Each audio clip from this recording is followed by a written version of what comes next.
دیہاتوں کے رہنے والے جن لوگوں نے اسلام قبول کیا وہ نبی کریم صلی اللہ علیہ وسلم کے پاس اسلامی تعلیمات کے سلسلے میں آیا کرتے تھے۔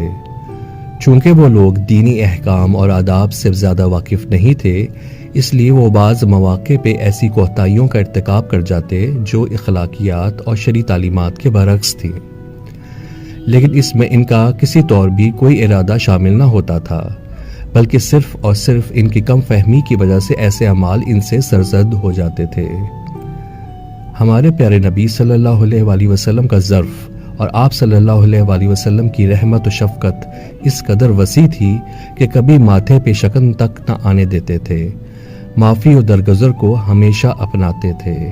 سیدنا ابو ہریرہ رضی اللہ عنہ بیان کرتے ہیں کہ ایک مرتبہ نبی کریم صلی اللہ علیہ وسلم مسجد میں تشریف فرما تھے کہ ایک دیہاتی آیا اور کہنے لگا کہ اے اللہ مجھے بخش دے اور محمد کو بخش دے، ہمارے علاوہ کسی کو نہ بخشنا۔ اس کی یہ بات سن کے نبی کریم صلی اللہ علیہ وسلم ہنسنے لگے۔ جب وہ دیہاتی جانے لگا تو جاتے ہوئے مسجد کے کونے میں پیشاب کر گیا۔ جب اسے اسلامی تعلیمات کی واقفیت ہو گئی تو اس نے بیان کیا کہ اس وقت نبی کریم صلی اللہ علیہ وسلم نے مجھے بالکل ڈانٹا نہیں تھا، بلکہ فرمایا تھا مساجد اللہ کے ذکر اور نماز کے لیے بنائی جاتی ہیں، ان میں پیشاب نہیں کرنا چاہیے۔ پھر آپ صلی اللہ علیہ وسلم نے پانی کا ایک ڈول منگوا کر پیشاب پہ بہا دیا تھا۔ بعض روایات میں یوں بھی مذکور ہے کہ صحابہ کرام نے اس دیہاتی کو ڈانٹا تو نبی کریم صلی اللہ علیہ وسلم نے فرمایا اسے چھوڑ دو، تم لوگوں پر سختی کرنے کے لیے نہیں بلکہ آسانیاں کرنے کے لیے آئے ہو۔ سبحان اللہ۔ سیدنا ابو ذر رضی اللہ عنہ بیان کرتے ہیں کہ ایک مرتبہ رسول اللہ صلی اللہ علیہ وسلم تشریف فرما تھے کہ آپ نے دیکھا دو بکریاں لڑ رہی تھیں، ایک نے دوسری کا سینگ توڑ دیا تو نبی کریم صلی اللہ علیہ وسلم یہ منظر دیکھ کر ہنسنے لگے۔ آپ صلی اللہ علیہ وسلم سے پوچھا گیا آقا آپ کیوں ہنس رہے ہیں؟ آپ صلی اللہ علیہ وسلم نے فرمایا اس بکری کی وجہ سے مجھے ہنسی آ گئی۔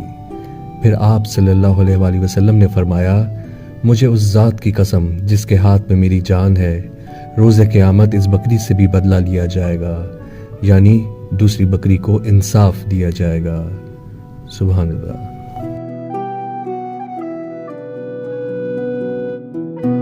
ام المومنین سیدہ ام سلمہ رضی اللہ عنہا فرماتی ہیں کہ نبی کریم صلی اللہ علیہ وسلم کی وفات سے تقریباً 1 سال قبل سیدنا ابو بکر صدیق رضی اللہ عنہ بصرہ شہر کی طرف سامان تجارت لے کر روانہ ہوئے۔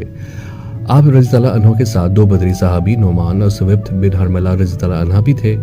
ثوبت رضی اللہ عنہ مزہ پسند تھے، انہوں نے نعمان رضی اللہ عنہ سے کہا مجھے اپنے زاد راہ میں سے کچھ کھانے کے لیے دو۔ انہوں نے کہا کہ جب تک سیدنا ابو بکر رضی اللہ عنہ نہیں آ جاتے تب تک میں کچھ نہیں دوں گا۔ اسی دوران ایک قبیلے کے پاس سے ان کا گزر ہوا تو ثوبت رضی اللہ عنہ نے قبیلے والوں سے کہا کیا تم ایک غلام خریدنا چاہتے ہو؟ انہوں نے کہا جی ہاں ہم ضرور خریدیں گے۔ ثوبت رضی اللہ عنہ نے کہا وہ غلام بہت ہوشیار اور باتونی ہے، جب میں اسے بیچنے لگوں گا تو وہ تمہیں کہے گا کہ میں تو آزاد ہوں، میں غلام نہیں ہوں۔ جب وہ ایسا کہے تو تم نے اس کی ایک بھی نہیں سننی۔ انہوں نے کہا آپ فکر نہ کریں ہم اسے ضرور خرید لیں گے۔ انہوں نے 10 اونٹنیوں کے عوض یہ سودا پکا کر لیا۔ وہ نعمان رضی اللہ عنہ کے پاس آئے اور آتے ہی ان کے گلے میں کپڑا ڈال کر اپنے ساتھ لے جانا چاہا۔ اس پر نعمان رضی اللہ عنہ نے بتایا کہ یہ میرا ساتھی میرے بارے میں تم سے مذاق کر رہا ہے، میں تو آزاد ہوں، میں غلام نہیں ہوں۔ انہوں نے کہا ہمیں تمہاری یہ بات معلوم ہو چکی ہے کہ تم اسی طرح کہو گے۔ وہ زبردستی انہیں اپنے ساتھ لے گئے۔ جب سیدنا ابو بکر رضی اللہ تشریف لائے تو آپ کو سارا واقعہ بتایا گیا تو آپ رضی اللہ عنہ فوراً اس قبیلے کے پیچھے گئے اور ان کی اونٹنیاں انہیں واپس کر کے نعمان رضی اللہ عنہ کو اپنے ساتھ واپس لے کر آئے۔ جب یہ تجارتی قافلہ واپس آیا تو نبی کریم صلی اللہ علیہ وسلم کو یہ خبر دی گئی تو آپ صلی اللہ علیہ وسلم سن کر ہنسنے لگے۔ آپ صلی اللہ علیہ وسلم کے پاس موجود صحابہ رضی اللہ عنہم بھی خوب ہنسے۔ سبحان اللہ۔ سیدنا ابو امامہ الباہلی رضی اللہ عنہ فرماتے ہیں کہ نبی کریم صلی اللہ علیہ وسلم نے ایک روز اپنے صحابہ سے پوچھا کیا تم میں سے کسی نے آج نفلی روزہ رکھا ہے؟ سب خاموش رہے اور سیدنا ابو بکر رضی اللہ عنہ نے فرمایا اے اللہ کے رسول صلی اللہ علیہ وسلم میں نے آج روزہ رکھا ہے۔ آپ صلی اللہ علیہ وسلم نے پوچھا تم میں سے کوئی ایسا شخص بھی ہے جس نے آج کسی بیمار کی عیادت کی ہے؟ تمام صحابہ خاموش رہے اور سیدنا ابو بکر رضی اللہ عنہ نے کہا جی ہاں اے اللہ کے رسول صلی اللہ علیہ وسلم آج میں نے ایک مریض کی عیادت کی ہے۔ نبی کریم صلی اللہ علیہ وسلم نے پوچھا کیا تم میں سے کسی نے آج صدقہ کیا ہے؟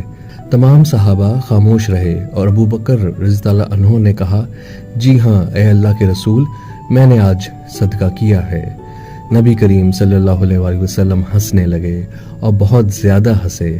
پھر آپ صلی اللہ علیہ وسلم نے فرمایا مجھے اس ذات کی قسم جس کے ہاتھ میں میری جان ہے، ایک ہی دن میں یہ تمام نیکیاں کرنا مومن ہی کا خاصہ ہے اور یہی نیکیاں اسے جنت میں لے کر جائیں گی۔ سبحان اللہ۔ رسول اللہ صلی اللہ علیہ وسلم نکاح کے بعد جب حضرت عائشہ صدیقہ رضی اللہ عنہا کو گھر لے کے آئے تو ایک دن حضرت عائشہ فرماتی ہیں میں نے نبی صلی اللہ علیہ وسلم سے پوچھا اللہ کے رسول آپ کو میرے ساتھ کس قدر محبت ہے؟ نبی صلی اللہ علیہ وسلم نے فرمایا مجھ کو تم سے اس قدر مضبوط اور گہری محبت ہے جس طرح رسی کی گرہ پختہ اور مضبوط ہوتی ہے۔ حضرت عائشہ رضی اللہ عنہا فرماتی ہیں اس کے بعد میں کبھی کبھی پوچھ لیا کرتی اللہ کے رسول آپ کی محبت کی گرہ کس حال میں ہے؟ رسول اللہ صلی اللہ علیہ وسلم مسکرا کر فرماتے بہت اچھے حال میں ہے، اس میں کوئی کمزوری نہیں آئی۔ سبحان اللہ۔